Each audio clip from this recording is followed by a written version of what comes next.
বিএনপিকে নিয়ে তো সংশয় কেন? কী ধরনের সংশয়?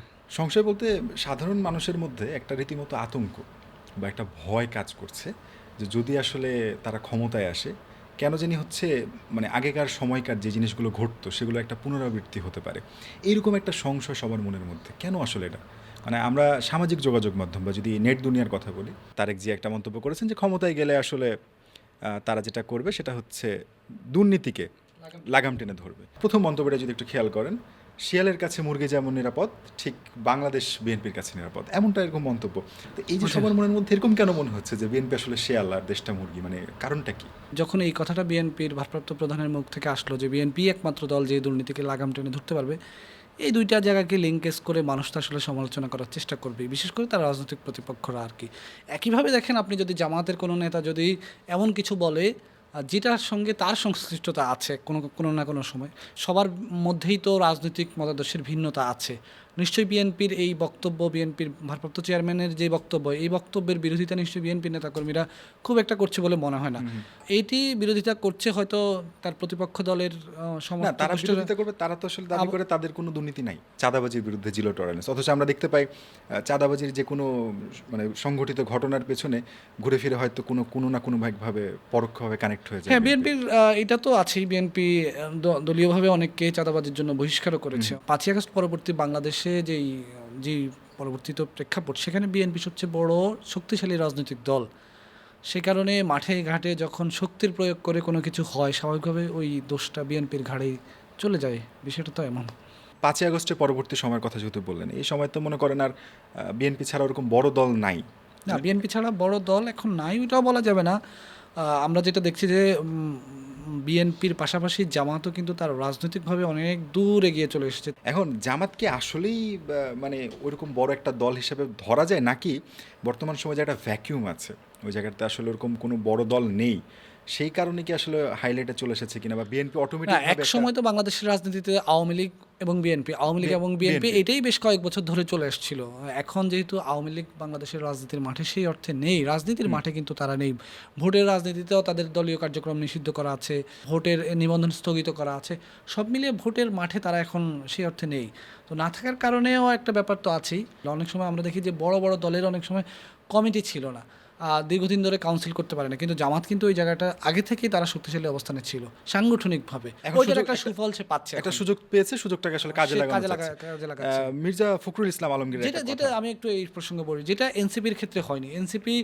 দেখেন, এনসিপি একটি নতুন রাজনৈতিক দল, বলা হয় যে গণ অভ্যুত্থানের হোমগ্রোন একটা পার্টি। হ্যাঁ, গণ অভ্যুত্থানের উদর থেকে নানা ধরনের কথা বলে। আমরা দেখছি যে এনসিপির যখন সাংগঠনিক কোনো ব্যাপার চলে আসে, এনসিপি কিন্তু সেই সাংগঠনিক শক্তিটা কিন্তু অনেক সময় এখন আর দেখাতে পারছে না, কারণ তার আগে থেকে ওই কাঠামোটা নাই আসলে। তবে এনসিপি জামাতের মধ্যে একটা কথা খুবই শুনতে পাওয়া যায়, নেট দুনিয়া বলে এনসিপি নাকি জামাতের বি টিম।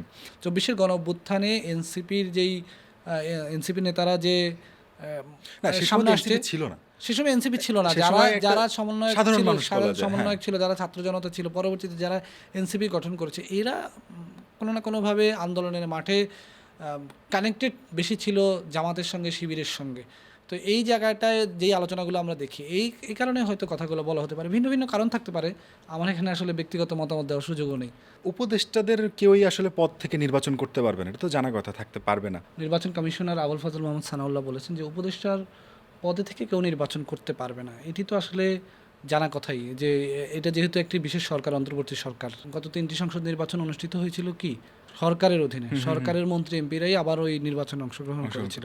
এখন তো আর সেই পদ্ধতি নেই। কোনো উপদেষ্টা মনোনয়নপত্র তিনি যেদিন দাখিল করবেন তার আগের দিনও পদত্যাগ করে কিন্তু তিনি নির্বাচনে অংশগ্রহণ করতে পারবেন, আইনিভাবে তার কিন্তু কোনো বাধা নেই। প্রশ্নটা হচ্ছে নৈতিকতার।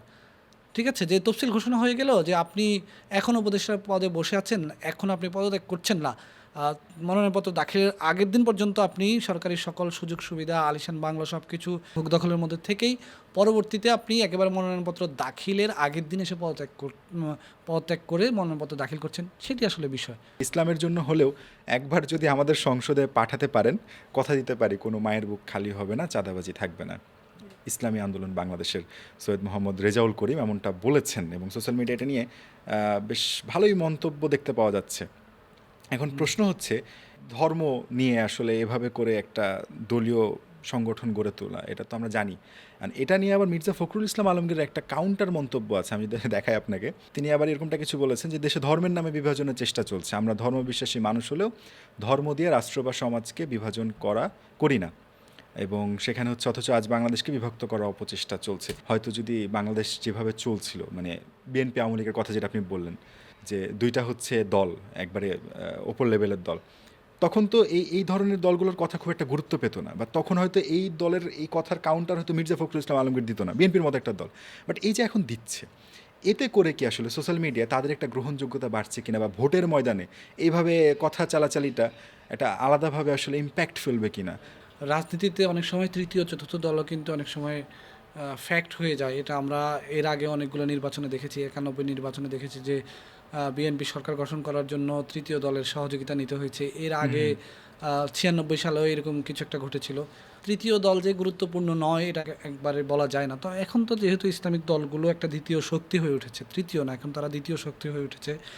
এখানে আসলে রাজনীতির বিষয়টা হচ্ছে এক এক দল এক এক ধরনের মতাদর্শকে বেস করে আসলে তারা রাজনীতি করে। কেউ ধর্মনিরপেক্ষতাবাদের রাজনীতি করে, কেউ জাতীয়তাবাদের রাজনীতি করে, কেউ ইসলামের রাজনীতি করে। এখন এখানেই প্রশ্ন, যখন প্রশ্নটা ইসলামের রাজনীতি, তখন এটা যারা ইসলামের রাজনীতি করে না তাদের এক ধরনের কথা থাকবে, আবার যারা ইসলামের রাজনীতি করে তাদের এক ধরনের কথা থাকবে। এখন দুপক্ষের কথার চালাচালি হবে, স্বাভাবিকভাবেই সাধারণ মানুষ এক একজন এক এক সেন্টিমেন্ট থেকে বিষয়গুলোকে দেখবে। সুতরাং এটা একটা মিশ্র ব্যাপার এখন পর্যন্ত বাংলাদেশে। এটাকে আপনি এক বাক্যে কোনো কিছুতে আপনি একেবারে উপসংহারে টানার সুযোগ নেই আসলে।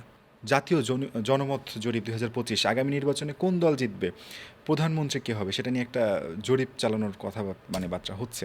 এবং আমি যদি আপনাকে একটু কমেন্ট দেখাই, কমেন্ট সেকশনটি একটু অবাক করার মতো কমেন্ট রয়েছে। নৌকা, আওয়ামী লীগের দরকার, তারপরে হচ্ছে এই যে আওয়ামী লীগ নৌকা, এভাবে করে করে এরকম একটা নিষিদ্ধ দল, বা যে দলটা এই নির্বাচনে অংশগ্রহণ করতে পারছে না, তাদের এই সাপোর্টারদের যে ব্যাপারটা, এখানে কি আসলে একটা প্রশ্ন এসে দাঁড়াচ্ছে কিনা, যে অন্যদিকে যখন এখন যারা এই গণবিপ্লব বা জুলাই বিপ্লবের অন্যতম একটা কিংস পার্টি হিসেবে যারা পরিচিত, বা যারা বিপ্লবটা করেছে, তারা যখন গণতন্ত্রের কথা বলছে, তারা যখন হচ্ছে ব্যারিস্টার ফুয়াদকে যখন হচ্ছে অপমানজনক কথাবার্তা বলা হচ্ছে, এটার অ্যাগেনস্টে কথা বলছে যে তার রাইট আছে, এখন তার রাইট যদি থেকে থাকে এবং তাকে যদি সাধারণ মানুষজন তার কথা শুনে ক্ষিপ্ত হয়ে তাকে অ্যাটাক করে, এবং আপনি যদি সেটাকে প্রোটেক্ট করতে পারেন, তাহলে আসলে যারা গণহত্যা করলো তাদেরও তো সমর্থক গোষ্ঠী থাকতে পারে। একটা ঘটনার সঙ্গে আরেকটা ঘটনাকে মিলিয়ে ফেলাও তো আমাদের উচিত হবে না আর কি। প্রত্যেকটা ঘটনার আলাদা আলাদা ব্যাখ্যা আছে, আলাদা আলাদা প্রেক্ষাপট আছে। ব্যারিস্টার ফুয়াদের ঘটনার একটা প্রেক্ষাপট আছে, আবার সেই ঘটনাকে বেস করে ডক্টর তাসনিম যারা একটা কথা বলেছেন সেটারও একটা ব্যাখ্যা আছে। আর আপনি যেটা বললেন যে জরিপে কে প্রধানমন্ত্রী হবে, কে সরকারে আসবে না আসবে, এটার নিচে বেশিরভাগই নৌকা প্রতীকের লোকজন বলছে যে নৌকা কমেন্ট করছে। নিশ্চয়ই নৌকার সমর্থক গোষ্ঠী তো বাংলাদেশে এখনও আছে। এটা তারা তো 5 তারিখের পরে এরকম হয়ে যায় না যে সব একেবারেই মানে সব বিলীন হয়ে গেছে, এটা তো বলা যায় না। কমেন্টসগুলো করার ক্ষেত্রে অনেক সময় যারা দেশে নাই, বিদেশ থেকে অনেকে কমেন্টস করে থাকে, এটাকে স্বাভাবিকভাবেই দেখা উচিত। এই যে কমেন্টস তো করছে যারা, এই কমেন্টসগুলো কি সামহাও কোনোভাবে কোনো ইম্প্যাক্ট ফেলতে পারে নির্বাচনে?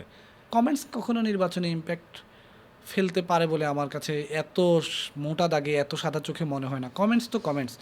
সোশ্যাল মিডিয়ার জায়গাটা কিন্তু সোশ্যাল মিডিয়ায় অনেকে আসলে সোশ্যাল মিডিয়ায় বসে বসে বসে বসে অনেক কিছু লেখে, কিন্তু বাস্তবে মাঠে তারা আসলে ওইরকম কোনো এখানে আরেকটা বিষয় আছে, যেটা আপনিও বলছিলেন, যে যে জায়গায় হচ্ছে কোনো একটা কিছু ঘটছে সে জায়গার মানুষজন দেখা যাচ্ছে ওই পোস্ট সম্পর্কে অবগত না, এবং দেখা যাচ্ছে অন্য জায়গার একটা মানুষ, আমি হয়তো এক আসনের মানে ভোটার, অন্য কোনো একটা আসন বা অন্য কোনো একটা জায়গার ঘটনা আমি একটা মন্তব্য করে দিলাম, এবং আমার মতো দেখা যাচ্ছে এরকম হাজারো মানুষ মন্তব্য করছে, মন্তব্যের ছলে দেখা যাচ্ছে ওইখানে সোশ্যাল মিডিয়াটা হাইপ তৈরি হয়ে যাচ্ছে, বাট আলটিমেটলি ওখানে কিছুই হচ্ছে না। এরকমটা ঘটছে কিনা? গ্রামের মানুষ কিন্তু জানে ঘটনাটা আসলে কিভাবে ঘটেছে, সোশ্যাল মিডিয়া কিন্তু একভাবে আসতেছে। তাহলে এই সোশ্যাল মিডিয়ার ইম্প্যাক্ট কি তাহলে আলটিমেটলি বলতে পারে যে নির্বাচনে অবশ্যই একটা বড় প্রভাব ফেলবে। এটা নির্বাচনের প্রভাব সামাজিক যোগাযোগ মাধ্যম এখন এই জায়গায় চলে এসেছে। অনেক বয়স্ক মানুষ সামাজিক যোগাযোগ মাধ্যম ব্যবহার করে, এবং এখানে একটা ব্যাপার হচ্ছে যে এবং অনেকে মিসগাইডেডও হয়। কিন্তু আমাদের তো সামাজিক যোগাযোগ মাধ্যমে ডিসইনফরমেশন, মিসইনফরমেশনে ভরা, এগুলো দ্বারা কিন্তু অনেকে মিসগাইডেড হয়ও। তো আমি আপনাকে একটু ব্যাকে নিয়ে যাব, 2018-তে নিয়ে যাই। নিরাপদ সড়ক আন্দোলন হলো যখন, সে সময় যেই আন্দোলনটা হয়েছিল, ওই আন্দোলনটা আপনার নিশ্চয় মনে আছে যে কলেজ পড়ুয়া শিক্ষার্থী যারা ছিল তারা কিন্তু মোটামুটি আন্দোলনটা পরিচালনা করে, রমিজউদ্দিনের একটা ঘটনাকে কেন্দ্র করে, একটা 2 শিক্ষার্থী নিহতের ঘটনা। তো তারা সে সময় কলেজে ছিল। তারপরে সেটা তারা যখন হচ্ছে কলেজ পেরিয়ে ম্যাক্সিমাম দেখা যাচ্ছে 2019 কিংবা 20-এর মধ্যে এইচএসসি কমপ্লিট করে ভার্সিটি যায়। ভার্সিটি যাওয়ার পরে তারা যখন হচ্ছে মোটামুটি ফাইনাল ইয়ার থার্ড ইয়ার এরকম একটা জায়গায় থাকে, ওই ব্যাচটাই 2024-এ যে গণ অভ্যুত্থান হলো।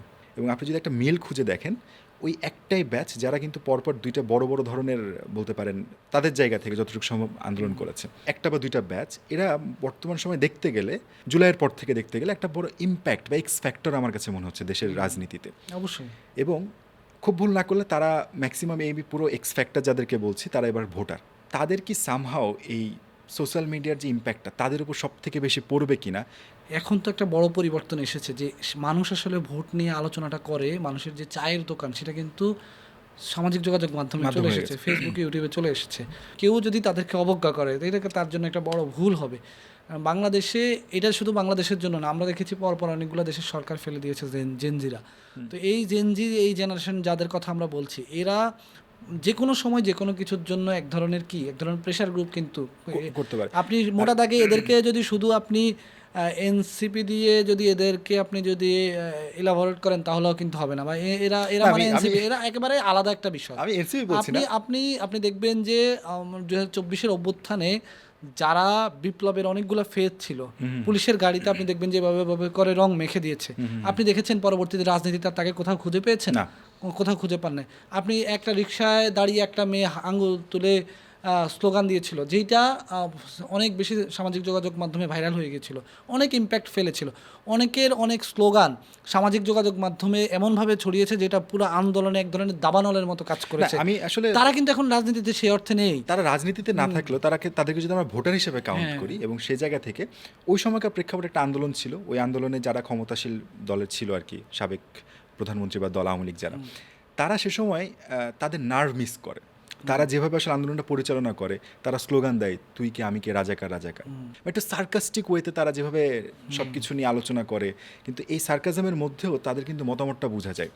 এই নার্ভটা সে সময় সরকার ধরতে পারেনি, ধরতে না পারার কারণে তাদের আন্দোলনটাকে একটা, আমি সেটাই বললাম যে তাদের নার্ভ যদি কেউ ধরতে না পারে ভবিষ্যতে, তাহলে এটা অনেক বড় ভুল হবে। এখন বর্তমানে যারা হচ্ছে নির্বাচনের জন্য খুবই আশাবাদী যে দলগুলো, সেই দলগুলোর মধ্যে থেকে আপনার কাছে কি মনে হচ্ছে যে তারা ঠিকঠাক এই নার্ভটা ধরতে পারছে কিনা? এই জেনারেশনটার বয়স তো আমার সঙ্গে কিছুটা কাছাকাছি, ঠিক না? আপনার আর আমার বয়স তো তাদের কাছাকাছি। তারা হয়তো আমাদের থেকে 5-7 বছরের ছোট, ঠিক আছে, কিন্তু যারা আমাদের দেশের একেবারে এখন বিভিন্ন রাজনৈতিক দলের কেন্দ্রীয় নেতা, তারা তো এই জেনারেশন থেকে তাদের গ্যাপটা অনেক বেশি আসে।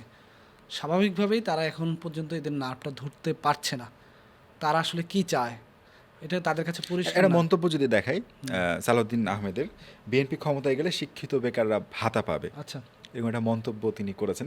কিছু কমেন্টও আছে, কমেন্টগুলো যদি দেখায়, এই যে যেমন ফার্স্ট কমেন্টটা দেখুন, যে এখন থেকে দেয়া শুরু করুন, এই যে তার সার্কাজমটা তার কমেন্টের মধ্যে আছে। আমি জানি এই কমেন্ট হয়তো খুব একটা, মানে এই জেনারেশন আপনার সব কিছুকে খেলো করে ফেলে। আপনার মানে আপনি এমন একটা আপনি কথা বলবেন, এই কথাটা বলে আপনি একবারে ফেরত চলে আসবেন বাসা পর্যন্ত, এটা একবার সুযোগ নাই আসলে। কারণ তারা এমনভাবে আপনাকে বিভিন্ন জায়গা থেকে চেপে ধরে বসবে যে আপনাকেও কমেন্ট করতে, আপনাকে বক্তব্য দেওয়ার ক্ষেত্রে অনেক হিসাব নিকাশ করতে হবে যে আমি আসলে কী বলছি, এই জেনারেশন আমার কথাটাকে কীভাবে নিবে। অনেক ঘটনা অনেক সিরিয়াসলি বলেছে অনেক রাজনীতিবিদ বা সরকারের উপদেষ্টা বা সরকারের মন্ত্রী, অনেকভাবে অনেক সিরিয়াসলি বলেছে। এই জেনারেশন সামাজিক যোগাযোগ মাধ্যমে সেটাকে খুব হালকা করে ফেলেছে, কিন্তু এটা তাদের এক ধরনের প্রতিবাদেরই বহিঃপ্রকাশ। এবং তাদের এই প্রতিবাদগুলো কিন্তু আগে আমরা যেরকম মাঠে ময়দানে অনেকভাবে স্লোগান দিয়ে অনেক, যেমন আপনি যেটার কথা বললেন যে তুমি কি আমি কে রাজাকার রাজাকার, এটার অর্থ তো সে এটা বলে নাই যে আসলে সে রাজাকার। সে ওই যে তাকে রাজাকার ডাকা হয়েছে, ওইটাকে সে ব্যাক করা দেওয়ার জন্য যে তুমি আমাকে এইভাবে ডাকতে পারো না, তাদেরকে আসলে বোঝার জন্য দলে কি আসলে তরুণদের অন্তর্ভুক্তি করার যে ব্যাপারটা, এখানে একটা ব্যাপার আসলে তাদেরকে আসলে বোঝার জন্য। আমি কিছুদিন আগে ইন্টারেস্টিংলি আমাদের দেশের একটা বহুজাতিক কোম্পানিতে চাকরি করে এরকম একজনের সঙ্গে আমি গল্প করছিলাম। তাদের অনেকগুলো আউটলেট আছে সারা বাংলাদেশ, তারা পোশাক বানায়। তো তারা যেটা বললো যে তারা এখন এই জেনারেশনের মস্তিষ্ক নিয়ে গবেষণা করা শুরু করেছে। এই জেনারেশনের মাথায় আসলে কি চলছে এটা তারা গবেষণা করছে, এবং সেই অনুযায়ী তারা প্রোডাক্ট বানাবে, এবং সেটাই তারা তাদের আউটলেটগুলোতে দিবে। যে আমাদের দেশের যে রাজনৈতিক দলগুলো আছে, যে রাজনীতিবিদরা আছেন, তাদেরও উচিত এই এই জেনারেশনটা একটা বা research পরের করা, তাদের মস্তিষ্ক নিয়ে রিসার্চ রিসার্চ করা। যে তাদেরকে তবে আসলে তারা কিভাবে ডিল হয়তো এটা করবে। করতে দেরি হয়ে যাবে, বাট এখন যেটা চলছে সেটা হচ্ছে, আমি একজন প্রার্থীর যদি দেখাই, তিনি একজন স্বতন্ত্র প্রার্থী, ওসমান হাদি, ওসমান হাদি খুব 28 পরিচিত সনের মুখ, একজন, হ্যাঁ। জি, খুবই পরিচিত এবং একই সাথে প্রশংসিত বলা যায়, আলোচিতও সমালোচিতও বটে। বাট এই সব কিছু ঘটেছে কিন্তু যেটার কারণে সেটা মানে বলা যায় তিনি আসলে ধরতে পেরেছে হয়তো কোনো একটা জায়গা থেকে যে এক্স্যাক্টলি কোন জিনিসটা সার্ভ করলে কিভাবে আসলে আরও বেশি মানুষের কাছে পরিচিতি পাওয়া যায়। এবং আমার কাছে মনে হয় রাজনীতিতে আসলে কোনো পজিটিভ মার্কেটিং, যদি বলি মার্কেটিং শব্দটা ব্যবহার করি, কোনো পজিটিভ বা নেগেটিভ বলে কিছু নাই। যেটাই হোক, আলটিমেটলি যখন আপনি পরিচিতি পাচ্ছেন সেটা কোনো না কোনোভাবে আপনাকে একটা অ্যাডভান্টেজ দিবেই। তো সেই জায়গা থেকে এইটা কি আসলে কোনোভাবে তাকে আগিয়ে রাখবে কিনা প্রার্থী হিসাবে, বা তিনি ছাড়াও যে প্রার্থীগুলো সোশ্যাল মিডিয়ায় বেশ অ্যাক্টিভ, তাদেরকে আমরা দেখতে পাচ্ছি তারা না, রীতিমতো ভোটের মাঠটা একটু আলাদা বিষয় আসলে। ভোটের মাঠে নানা ধরনের ইকুয়েশন থাকে কিন্তু ভোটের মাঠে সামাজিক যোগাযোগ মাধ্যমের একটা কথা হয়তো ভাইরাল হয়ে গেল, পপুলার হয়ে গেল, সেটা তো তাকে এক ধরনের সুবিধা দিবে, তাকে হয়তো জনগণের কাছে কাছে পৌঁছে দেবে। যেটা হচ্ছে, আমি ওসমান হাদি ধরেন অনেক যোগ্য প্রার্থী, কিন্তু ওসমান হাদি এই যে একটা ভাইরাল ক্যারেক্টার হয়ে গেল না, বা সে একটা পরিচিত মুখ হয়ে গেল না, এই পরিচিত মুখ হওয়ার কারণে সে একটা সুযোগ পাবে যে তার চেয়েও যদি কোনো যোগ্য লোক প্রার্থী হিসেবে দাঁড়ায়, তাকে মানুষ চিনল না, সেই অর্থে সে কিন্তু ওই সুযোগটা পাবে না যেটা ওসমান হাদি পেয়ে গেছে বলা অলরেডি। যায় তার মানে সোশ্যাল মিডিয়ার ইম্প্যাক্টটা খুব পজিটিভ। না না না, পজিটিভ নেগেটিভ সেটা পরের বিষয়। আমি বলছি যে ভোটের মাঠের যে সমীকরণ, সেখানে অনেক সমীকরণ আছে কিন্তু। যদি আপনার 150টা ভোট কেন্দ্র হয়, 150টা ভোট কেন্দ্র যদি এক একটা কেন্দ্রে 5টা করে ভোট কক্ষ হয়, প্রত্যেকটা কক্ষে আপনার এজেন্ট দেওয়ার বিষয় আছে, নানা ধরনের সমীকরণ আছে। আবার এই সব কিছু কিন্তু মানসিক উল্টে দিতে পারে, কিন্তু হতে পারে যে ওসমান হাদি বিপুল ভোটের ব্যবধানে জয়ী হয়ে গেছে, ঠিক না? হতে পারে না? হ্যাঁ, হতে পারে। আবার এটা নাও ঘটতে পারে। না ঘটতে পারার পেছনে অনেকগুলো কারণও আছে, যেটা আমি বললাম যে ভোটের মাঠে নানা ধরনের সমীকরণ আছে, ভোট কক্ষে এজেন্ট দেওয়ার ব্যাপার আছে, টাকা খরচ করার ব্যাপার আছে, সেটা হয়তো তার নেই। কিন্তু আবার মানুষ যদি মনে করলো না আমার কিছুই লাগবে না, আমি ওকে গিয়ে ভোট দিয়ে দিব, দিতে পারে না মানুষ? দিতে পারে কিন্তু। তো সেই জায়গায় আসলে এখন আপনাকে এমন একটা সময় এসছে, এই ভোটটা না হওয়া পর্যন্ত আমরা কিন্তু কি যে আসলে কাজ করেছে এটা কিন্তু আমরা আসলে কনক্লুশনে আসতে পারবো না, বুঝতে পারবো না। আসলে নির্বাচন আগ পর্যন্ত আপনি যেটা বললেন এটা থেকেই যাবে। 24-এর আন্দোলনের আগ পর্যন্ত, 5ই আগস্টের আগ পর্যন্ত আমরা কি কেউ এইটা ধারণা করতে পেরেছি যে আওয়ামী লীগ আসলে ক্ষমতা থেকে চলে যাবে, না। শেখ হাসিনা এই দেশ ছেড়ে চলে যাবেন? এটা আমরা যাওয়ার ভেবেছি। পরে অনেকে বলেছে, আমি জানতাম। আমি জানতাম, নানাভাবে মানুষ হয়তো বলেছে, কিন্তু এই জেনারেশনটা এমনভাবে বিষয়গুলোকে সামনে নিয়ে আসছে, তারা কিন্তু অনেক কনফিডেন্ট ছিল, তারা মাঠে ছিল। আমি তো নিজে যাত্রাবাড়ি এলাকা কভার করেছি, আমি দেখেছি যে তাদেরকে মানে এক পক্ষ ছড়াগুলি খেয়ে পড়ে যায়, আবার আরেক পক্ষ এসে দাঁড়ায়। সামনের পক্ষ আঘাতপ্রাপ্ত হয়ে পড়ে যায়, এরপরে পেছনের সারিটা সামনে চলে আসে। তাদের যে ক্যালিবারটা দেখিয়েছে, এইটা আসলে আমি নিজেও অনেক সময় রিড করতে পারছি না যে আসলে তারা আসলে কি করবে। তো এইটা আসলে এই ভোটের মাঠ, এই নির্বাচনটা শেষ হওয়ার পরে বোঝা যাবে যে তারা আসলে কি করছে। এই দ্বাদশ সংসদ নির্বাচন পর্যন্ত বাংলাদেশের সবগুলা নির্বাচনকে নানাভাবে আপনি মূল্যায়ন করতে পারবেন, তবে সবগুলা নির্বাচনকে মূল্যায়ন করতে গেলে আপনার একভাবে আসতে হবে। আর এটা পুরোপুরি টোটালি একটা আলাদা নির্বাচন। ভোটের আলোচনা আসলে চলবেই, চলবে আমাদের টেবিলে, আবার চলবে হচ্ছে সোশ্যাল মিডিয়ায়। তবে আজকের মতো উঠি, জি, আজকের মতো শেষ করি। এই আলোচনা তো কখনোই শেষ হলো না।